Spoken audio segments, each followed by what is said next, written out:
We are Plum Creek, and we are a place where you matter. Our mission here is centered around changed lives, changing lives. We believe this happens through 3 relationships: intimacy with God, intentionality with family, and influence with others. God has something He wants to say specifically to you wherever you are. Our hope is that you will leave encouraged and closer to Him than ever before. We'd love to connect with you online at plumcreekonline.com or on social media, where you can see how Plum Creek is impacting our community and what opportunities we have for you and your family to get connected. If you'd like to support the ministry we're doing here in Castle Rock, the 2 easiest ways are through the Give tab on our website or via your mobile device by texting your dollar amount to the number on the screen. Thanks again for joining us. We hope you'll enjoy this message. Thou shalt have no other gods before me. Thou shalt not make unto thee any graven image. Thou shalt not take the name of the Lord thy God in vain. Remember the Sabbath day to keep it holy. Honor thy father and thy mother. Thou shalt not kill. Thou shalt not commit adultery. Thou shalt not steal. Thou shalt not bear false witness against thy neighbor. Thou shalt not covet thy neighbor's house, nor anything that is thy neighbor's. All right, we are in week 5 of a 5-week series on the 10 Commandments. Our idea was to power through this time. We did this once before back in 2010 and took a week for every one of the commandments. This time we've been trying to cover 2 every week, and last week I hit the brakes because I felt like we needed to spend the entire weekend dealing with the commandment of adultery and talking about adultery. So I've got 3 to cover today, so we're gonna cook today. And if you're a guest, you're here, perhaps because of the holiday weekend, bear with us. This is how we do this. Only 15% of the population can name more than 5. Oh, but not the church that I go to. Come on, here we go. Ready? Hands up. Humor me here. We're gonna go through all of the 10 commandments in order. Ready? Squint one eye, put your thumb up. Make people disappear. That reminds us what?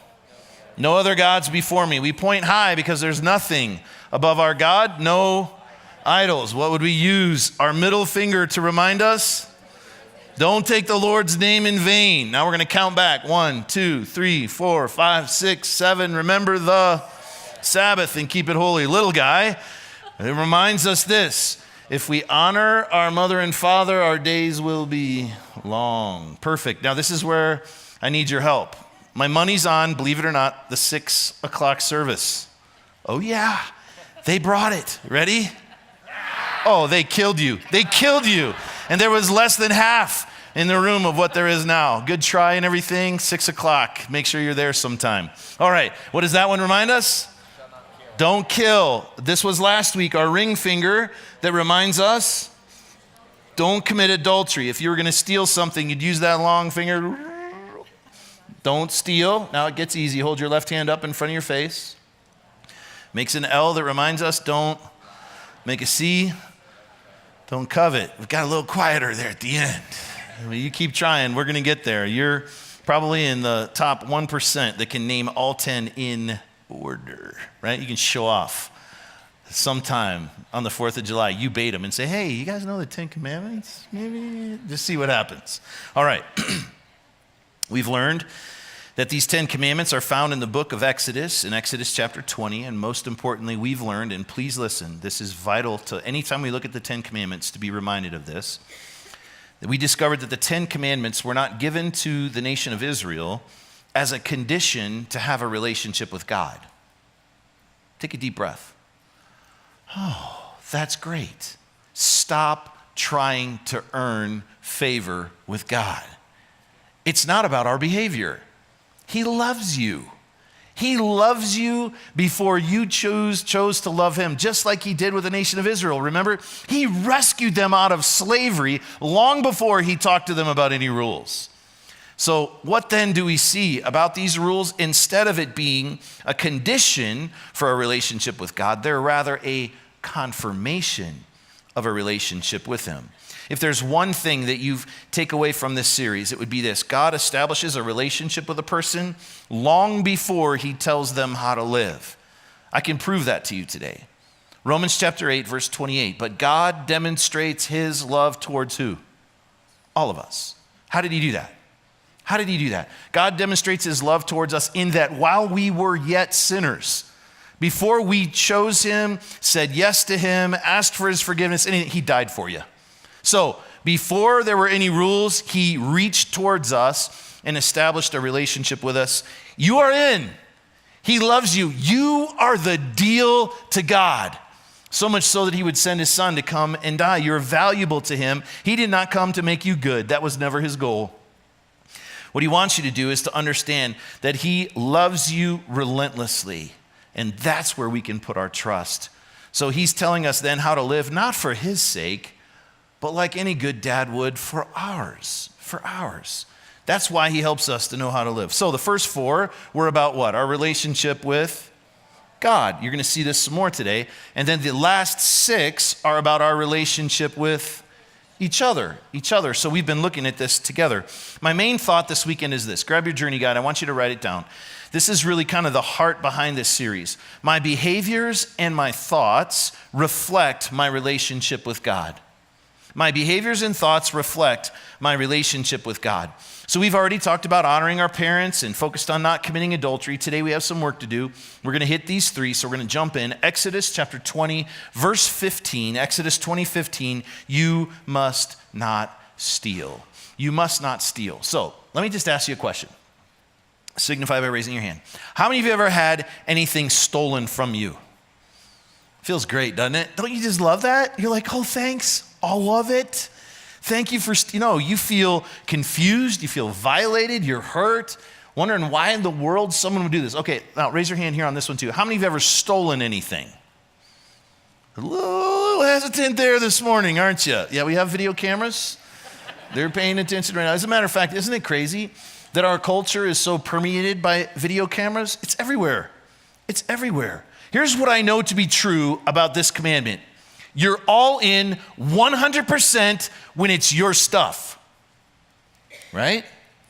But all of a sudden, we start justifying and jockeying a little bit when it comes to other people's stuff. And so it's important for us to talk about this today. Our society knows how to steal. As a matter of fact, you're oblivious when a car alarm goes off anymore. My daughter Megan, she worked at Home Depot. And they're very explicit in their training that you're not to chase down thieves, but she saw them all the time. People walk in, grab the cordless drill set that I wish I could have, and walk right out the front door. She's like, hello, hey, I'm right here. They just keep right on going. I have friends that are in the trades and running big businesses, doing stuff down in Denver and like building buildings and stuff. Just part of the cost of doing business is replacing your tools on a pretty regular basis because somebody jacks your tools and walks off with them. Here's what I was thinking today. Who do you think pays because we live in a culture that steals? Do you think Home Depot ups the cost a little bit to cover some of the items that get stolen? How about our contractors that just the opportunity to do business requires that you have to buy? Who do you think's buying the new tools when that happens? They've got to build that in somewhere. This is just messed up. But this is how our culture lives. The reality is this. Every time we take something that's not ours, what we're saying to God is this. Lord, I know that you told me in your word that you're my provider and my supplier. But I'm going to do my own thing. I will determine my own destiny. I will forge my own future. I will be my provider and my own supplier. I'm going to do my own thing, cut my own deal. Thanks anyway.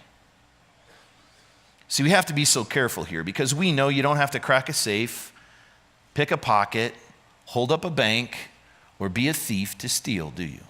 It happens in all kinds of ways. As a matter of fact, this week I was thinking about this. So when we talk about stealing, this is the 8th commandment. And if you've broken any of the first 7, you broke 8. I was thinking about it this week. If you broke the first commandment, you've stolen from God the honor that only he is due. If you broke the 2nd commandment, you stole from God the worship that only he is due. If you broke the 3rd commandment, you've stolen from God the dignity that he is due. If you broke the 4th commandment, you stole from him a day that belongs to him. If you've broken the 5th commandment, you've stolen from your parents the respect that God requires and demands that we give to them. The 6th commandment, if you broke the 6th commandment, you've stolen either another person's life or another person's reputation, because remember, we talked about how we can kill with our mouth. And if you've broken the 7th commandment, then you've stolen another person's mate, sexual purity, and stolen from your spouse. And that's something. See, the problem is in our culture, we have a completely different attitude towards stealing. Every day, there's between 1 and 1.2 million incidences of shoplifting. Every day. So if you do the math, they tell us this adds up to somewhere between $19,000 and $25,000 stolen every minute. That is crazy. Now, I don't know if you do this or not. We have cameras watching our parking lot now. Do you know why? Somebody horked a church trailer. They've stolen both. Dan found one time at a hotel here in town. Someone stole our trailer. And I'm thinking to myself, that's just bad juju, dude. Like, you steal from God, you better be on high alert, because he's coming, right? Reality is, anytime we steal, that's bad juju, because God tells us, don't be doing that. Don't take stuff that doesn't belong to you. So let me give you a couple of examples that oftentimes get overlooked. Let's just say the clerk or the teller at the bank accidentally gives you a 20 instead of a 10, and you keep it. The Lord provided, right? No, that's not the way that works. You fudge on your taxes. You play solitaire on the clock at work. Don't work to your full potential. You go to a restaurant and your wife orders the buffet and you get a Coke and you both eat. Now, you laugh. We've all seen it or maybe done it, right? Or listen, students, you cheat on a test. There's all kinds of ways for us to steal, but we have to know that God always sees. He always sees. He knows what's going on. He's watching. You can't take anything that doesn't belong to you that God isn't aware of. So I wonder today, are you taking stuff that doesn't belong to you? Very quickly, take a look at this verse. Write it down, Ephesians 4:28. Ephesians 4:28. Paul is challenging us, and he's got this first sentence that's just amazing. He says this. Sounds exactly like what mom would say. If you're a thief, what's the second part? There it is. Quit stealing. Now, watch how this works. Instead, use your hands for good, hard work. There's no substitute for this. Don't take a shortcut. Work hard. And then you're going to appreciate what you have differently. And you're also going to appreciate what other people have worked hard to have. And then look at number 2. So you work hard. Look at the second thing. What do? Give generously to others in need. I'm going to talk about that some more in just a second. So again, our main thought is that my behaviors and your behaviors and our thoughts reflect our relationship with God. How does that play out in our life? Well, we just live different and we don't steal. That's one of the ways. Because that's how God's told us to live. Again, not a condition of a relationship with him, but out of the overflow of a relationship that we have with him, we choose to live different. So let's keep going. Commandment number 9, Exodus chapter 20, verse 16. You must not testify falsely against your neighbor. This is talking about lying. Now, I'm not going to spend a lot of time here because back at the end of April, we did a series called Necessary Sins. And in that series, I talked about the importance of telling the truth and not lying. So you could hop on our website, and if you'll go back to April and take a look at the series, Necessary Sins, it was the first weekend in that series that I talked about the importance of telling the truth. But let me just give you just a couple quick details. This is an epidemic in our culture today. Remember I shared with you that on average, women lie 3 times a day. And women, do you remember, ladies, how often men lie? 6 times a day. This is a problem. This is a problem. It's not okay. We need to be truthful. Multiple places where we lie. We can lie to others, we can lie to God, and we can lie to ourselves.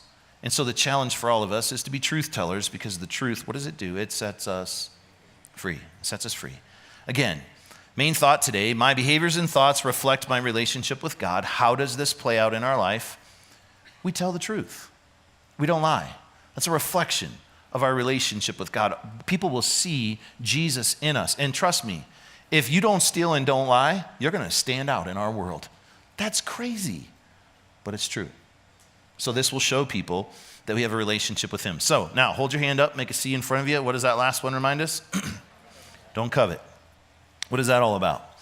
Let's move to this last commandment because this is a tough one. This is, I believe with all of my heart that God started where he needed to start on purpose and he ends where he wanted to end on purpose with this list. And so we talked about the importance of our relationship with God, and now this one has little pieces that will impact and affect our lives up and down the line if we're not careful. And so when he talks about this coveting thing, it's an interesting one because it's right here. Well, you can't tell, but the person next to you right now might be violating this commandment because it happens in our minds and in our hearts. What does it mean to covet? It stands out because this is one that just means to strongly desire something. So look how God challenges us in Exodus 20:17. This is how he said it. You must not covet your neighbor's house. You must not covet your neighbor's wife, male or female servant, ox or donkey, or anything else that belongs to your neighbor. Have any of you ever coveted an ox? By the way, I was just... How many of you ever coveted a car, though? Oh, sure. Of course. See, this one's tricky, guys. It's tricky. And I would venture to guess that every single one of us have coveted something probably last week. Highly likely. To strongly desire. It means to lust after something. To want something so bad that you can't stop thinking about it. So we can lust after things that really then begin to affect our relationships, our relationship with God and our relationship with other people. This is kind of a next level thing. God's saying, listen, it's not just about what you do, but it's also how you think. It's how you think. So it was 1965. The song literally came to guitarist Keith Richards in the middle of the night, and he woke up and he recorded it on a cassette tape player. If you don't know what that is, you need to talk to your parents later. Remember? High-speed dubbing. Made your own mixtape, didn't you? Oh, yeah. Oh, the good old days. 3 weeks later, the Rolling Stones recorded that song, and it became their number one hit, both in the UK and in the United States. It became their launching pad to fame. Rolling Stone magazine, as a matter of fact, once wrote that it was number 2 on the top list of the 500 greatest songs of all time. So those guys communicated that while they were writing this song, they said that at the time it just expressed their frustration with the consumerism and commercialism that he found in the United States. I can't get no... Yeah, that's a pretty good inflection there. Sounds like you might know it. That song could actually be kind of the mantra song of our culture, don't you think? Because we chase around trying to be satisfied, chasing after things all the time. And sometimes it's by looking at what someone else has and we think, gosh, I'll be happy if I get that. And so we run hard after stuff that we think is going to satisfy us, only to find that it's horribly going to fall short. Things can't satisfy us. In 52 years, nothing's changed. Maybe it's even worse. You see, the problem with coveting begins when you are dissatisfied with what you have. And then you begin to compare yourself to other people. And then it moves to jealousy of what others have. And then you become obsessed. You want what they have, and then you just kind of sell out and do whatever it takes to have it as well. And this is a disease. It's a disease of the soul. It's going to impact your relationships, your marriage, your children, your other relationships. It's going to kill your finances. And I believe social media has made this even a whole lot worse. Don't you think anybody that posts a picture of anything they buy should also have to post their debt-to-income ratio? Wouldn't that change things a little bit? Because nobody ever is honest about like their credit card bill. Like, let me show you my bill and the TV I bought, you know? Like that just, it doesn't make sense. But yet we see that stuff and we're like, oh, I want to try and keep up. Man, I want what they have. It looks like that would bring happiness. This is one of the most deceptive sins that people commit. Francis Xavier, the famous Roman Catholic priest and missionary, was talking about this. I read this week. And he had heard many confessions in his lifetime. And he said this: as an older man, I have listened to thousands of confessions, and I have yet to hear one person confess the sin of coveting. He says, it's what I call the stealth sin. It is. It is. It's easy to hide this one. So Jesus gives this stern warning about coveting, and he says it this way in Luke 12:15. He said, beware. If Jesus says that, you think we should pay attention. Beware. Guard, he says. Guard, protect yourself. Guard against every kind of greed. Now we got to read this next sentence together. You've got to hear what Jesus said here. This is powerful. So on the count of three, we're going to read the last sentence of this verse together. 1, 2, 3. Life is not measured by how much you own. Man, don't forget that. If you get that, you're going to live different than probably 98% of the culture around us. So, how are we going to take care of this thing that has its way to sneak up and rear its ugly head in our life? How are we going to deal with coveting? So I'm going to give you 3 cures for coveting real quick. And the first one, I'm going to challenge you with as your goal for this week. And really, ultimately, the goal is to be quiet. But here's what I want you to do. The first cure for coveting is this. Be glad for what others have. Be glad. Be glad when someone shares with you that they just got something that makes them happy. It's okay to be happy with them. Don't compare yourself. Don't wish you had it. Just stop for a second and just say, oh, truly, it makes me happy that you're so happy about that. Your car is beautiful. Can I drive it? Right? I love your boat. Can I come zip around the lake with you? Why can't we just be happy for people when they get something that brings joy into their life? Just stop. Next time someone wants to show you something or show you their new outfit or whatever, just hit pause. Don't respond. Don't one up. Don't try and keep up with the Joneses. Just enjoy for a moment the happiness that they have for whatever it is that they just got. Look at the joy they have and enjoy it. Man, I'll tell you what, that's a game changer. The scriptures tell us, Romans 12, is be happy with those that are happy. It's good to do. So if there's a way for us to be glad for what others have, I think it's a game changer. Number 2, you want to combat this coveting. This is a cure right here. Here's what we need to do. Number 2, be grateful for what you have. Be grateful for what you have. This is one of the reasons why I love when my kids go on mission trips to areas of the world where they're able to see that not everybody lives like they do. To be able to see a family of 6 or 7 living in a 10 by 10 shanty with a tin roof kind of makes you appreciate what you have back home. To be on Malapascua where there is no car, that if you have any resource at all, you have a motorbike and you drive around on dirt roads. If you're going to go out on the ocean, you go out on an ocean in a boat that someone made by hand. It's a whole different culture. When you get a chance to help serve in a feeding line, the children that we're helping to feed through our sponsorship program, and you see that for some of those children, the parents come in with tears in their eyes, say thank you because my kid wouldn't have eaten today if you guys hadn't done this. And we complain about eating leftovers. Think about it. It's a big deal. It's a matter of perspective. It's like one man said, I cried because I had no shoes until I saw another man who had no feet. See, it's perspective. Last night, I had a great reminder of this. Beth and I went to some friends of ours' house, the Gallows. You guys probably have seen them around here. They're the co-chairs of our capital campaign. Bud and Kathy. Kathy just had a birthday, and so Bud surprised her, which is amazing because Kathy's like cat-like agility, knows everything that's going on everywhere all the time. But he surprised her. It was a fun night. And towards the end, they brought the cake out, as you would expect, and we sang happy birthday to Kathy, and the candles were lit. And after we sang happy birthday, she was just expressing her appreciation for everyone being there and just the way that God had just worked paths to have people's lives cross, that they could have fullness of life because of family and Bud and Olivia and just her friends and family that were there. It was really special. She was very emotional when she was talking about it. And she said, I just realized that this is like the happiest season of my life. Like I'm so grateful. And she got done and Bud said, you need to make a wish.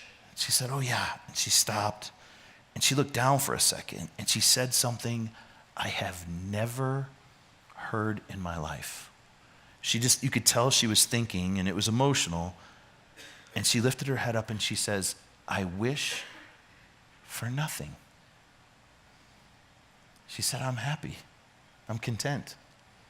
And I'm grateful. And I thought, I'm back there like, you guys know me. And I'm like, why can't I say that? That was the coolest thing. It'll never sound as good the second time. That really has to come from your heart. But why can't we live like that? Where we're just doggone grateful because we've been so blessed. We have so much to say thank you for. So be glad for what others have. Now, and be grateful for what you have. This is powerful. Now, the third one, you need to write this down. The third one is this: be gracious with others who don't have. Guys, this is the anecdote right here. This is game changing. Be gracious with others who don't have. Now, if you're going through a tough time right now, I want you to just write this verse down, because this one has the potential. It's a principle and a truth that we can stand on. This will change your life. Proverbs 11:25. The generous will what? Prosper. Now listen, if you're worn out, tired, can't keep up, listen to this. Those who refresh others will themselves be refreshed. All right, here's the problem. You're just not ready. You're not ready. I've told you this before. God spoke to me about this years ago. You will see a need, no doubt, and then you'll talk yourself right out of helping because you're not prepared to help. So instead, on the way home from church, go to the ATM and you get a $100 bill, a $50 bill, a $20 bill. Kids, listen, get a $10 bill, and you just make an agreement with God right there, and you say, that $100 bill is not mine. God, it's yours. And now I'm ready. That $10 bill is not mine. God, you speak to me. It's yours. We got a deal. You help me to hear you well. When I see a need, I am now prepared. And you just wait. I promise you it will happen. And because you're ready, God's going to use you. And it's the antidote for this coveting thing. All of a sudden, you're on alert differently, paying attention to where there will be needs around you. Jump in, help out. Listen, the generous will prosper. Does that mean you're going to get $100 back? No. Something will happen right here that's up. There's no price tag on a prosperous soul. Trust me. All of a sudden, you're not worrying about keeping up and the Joan. You're like, that felt so great. Thank you, God, that I had a chance to be part of what you wanted to do today just by being prepared and ready. Those who refresh, I promise if you do this, will themselves be refreshed. So how are we going to end this amazing series on this great list? Let's wrap up this series this way. This is part of the foundation that we stand on as a church. There are two passages of Scripture. One's called the Great Commandment, and one's called the Great Commission. And we've built our philosophy of ministry and our mission behind that. You know what we talk about? Changed lives, changing lives, right? How do we do that? Focusing in, intimacy with God, intentionality with family, and influence on others. One of the passages of Scripture that whole thing has come out of is this one that I want to read to you today. You're likely very familiar with it. But see, the problem is that we have a tendency to overcomplicate, and Jesus simplified. So he was one day interacting with a bunch of teachers of the law, and they were trying to trick him, and they said this, which is the greatest commandment?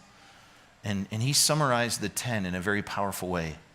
Matthew chapter 22, verse 37, you must love the Lord your God with all your heart, all your soul, and all your mind. Let's pause there for a second. What are the first four dealing with? A relationship with God. So he said, listen, I'm going to summarize and encapsulate this well. The first thing you need to do, don't overcomplicate it. Love God. And then watch what he says here in verse 39.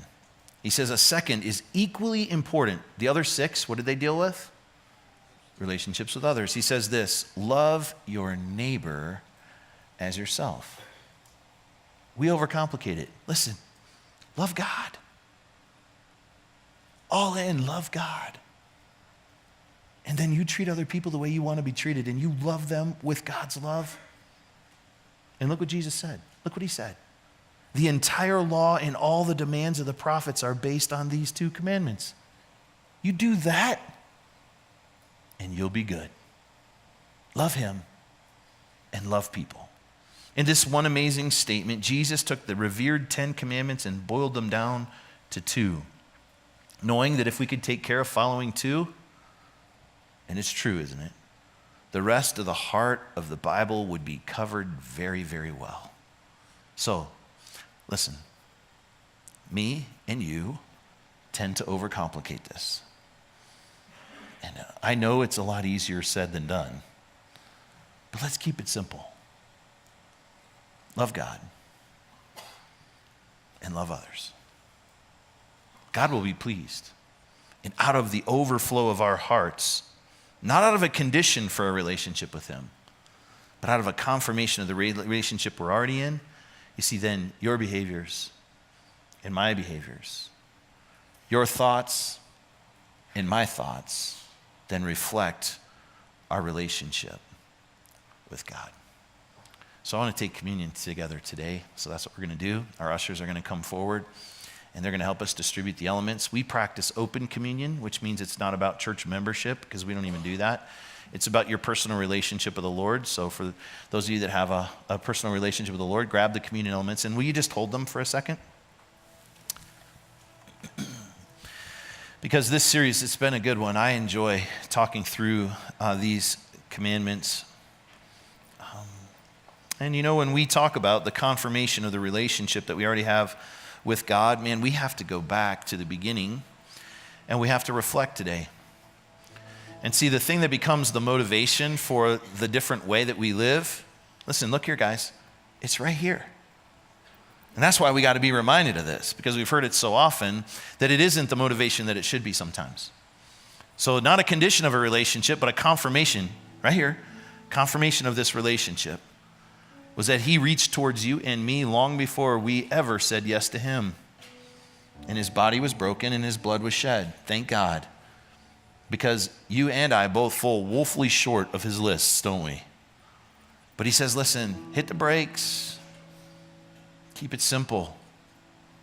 Love God and love people. And we do that different when we understand how much he loved us, and then we just want to go do it his way. So today, I want you to think about these 10 commandments. Over the last 5 weeks, we've talked about having nothing in his place. We've talked about the importance of not worshiping anything but him. We've talked about not taking the Lord's name in vain. Can I challenge you with a thought there? Don't say God spoke to me unless he spoke to you. Don't misuse his name. Don't use his name to get leverage, and watch your mouth. Honor him with the way you talk. The Sabbath, you know, it's an interesting one because in the created order, when he created, he took 6 days to create, didn't he? And then he taught us something so important. You see, the creating wasn't done until he rested. He created rest on purpose. He's like, take a deep breath. And you know what he said? It is good. It is good. This is a great weekend for you to be reminded of that. Slow down. Be grateful. Be grateful for what he's given you. Be grateful for his creation around you. Slow down and give him the honor that he's due. Don't kill. In word or deed, don't kill. Hey, you know what? This whole valley would be different if Plum Creek was known as a church that just championed marriage everywhere. Will you be all in for that? First of all, for your own. If you're not married, being prepared. Should God open the door for that? And then with the friends that you know, just champion marriage. You're all in to help marriage be what God wants it to be by helping others to get there too. And then listen, we don't take stuff that's not ours. And we're going to live truthful because the truth sets us free. And then, you know what? Contentment, right? Instead of coveting. We'll be different. Will you bow your head for just a second? Can you thank God for what he's done for you? You hold it in your hand. It's a symbol. His body's broken, his blood was shed. If we live grateful for that, all the rest of this gets way easier. So in your own words, will you just take a second and thank him?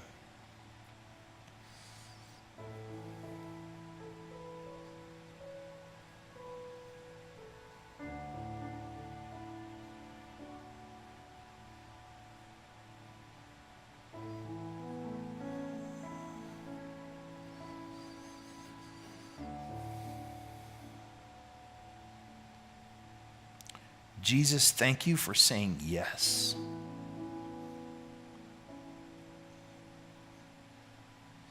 Thank you for coming after us before we even got close to saying yes to you.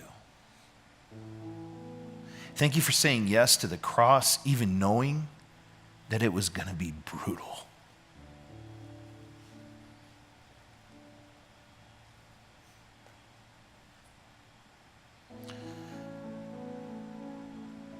Help us today to just be grateful. To stop trying to impress you or earn your favor. What we hold, God, today reminds us you're crazy about us. You love us so much. Thank you that in spite of our own failures, you made a way for us to be right with you. That you knew we would fall short. Lord, thank you for your body that was broken and your blood that was shed so we can have forgiveness today. Lord, let that sink deep into our hearts and our souls. And though, Lord, the overflow of that, help us to be so in love with you that it will change the way we treat each other. Help us to love God and to love others. Help us to keep it that simple. And we know we can't do that on our own. So thank you for your promised help. Will you take the bread?